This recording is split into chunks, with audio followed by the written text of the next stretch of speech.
Informasi terbaru bagi honorer tenaga teknis, guru, maupun tenaga kesehatan yang telah mendaftar seleksi PPPK maupun CPNS tahun 2023.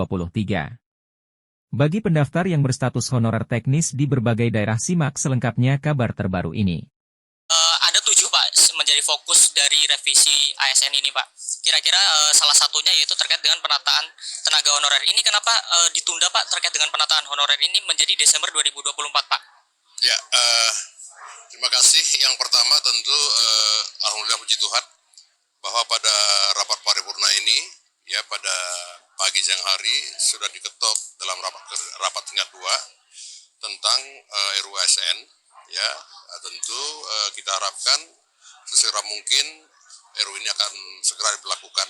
Yang pertama, yang kedua, 7 isu krusial ya yang kami bahas di Komisi 2 sampai 9 kali persidangan itu perpanjangan ya, dan saya terus terang konsen di masalah honorer ya, honorer. Kenapa demikian? Karena honorer ini adalah anak bangsa ya yang harus dijamin ya kepastian tentang pekerjaannya. Yang pertama, yang kedua, honorer ini kan menurut hasil hitungan kami di lapangan 60% ya tenaga kerja di perkantoran se-Indonesia itu ya adalah tenaga honorer. Yang ketiga, kalau misalnya tenaga honorer dihapuskan ya pada bulan November tahun ini sebagaimana surat edaran menteri, tentu akan stagnan ya kerja-kerja pemerintahan di pusat dan daerah. Nah, yang keempat, dalam rapat-rapat kerja dengan menteri Pan RB jelas saya menolak supaya dihapuskan, bahkan ditingkatkan. Nah, ini yang menjadi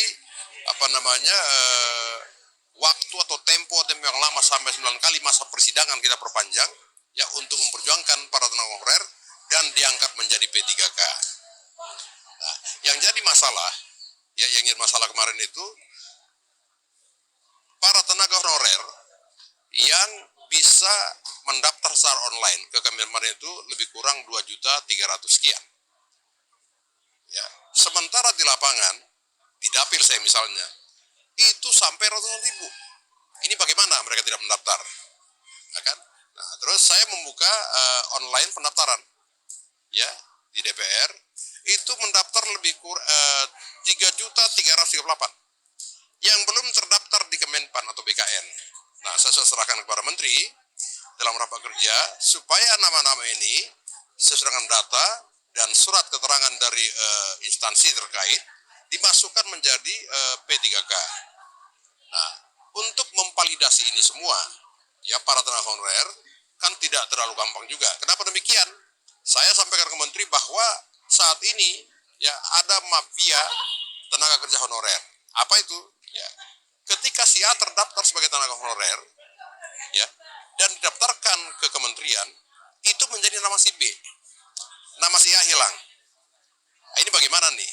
Nah, tentu harus ada validasi, maka sebaiknya Kemenpan RB bagian itu melakukan kerjasama dengan BPKP, memvalidasi ini semua, supaya tidak muncul siluman-siluman tenaga honorer yang masuk di sana, termasuk di DPR.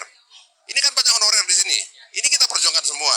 Nah, oleh karena itu kita berikan kesempatan kepada pemerintah paling lambat Desember 2024 para tenaga honorer ini semua sesuai dengan data yang ada itu sudah diangkat menjadi P3K.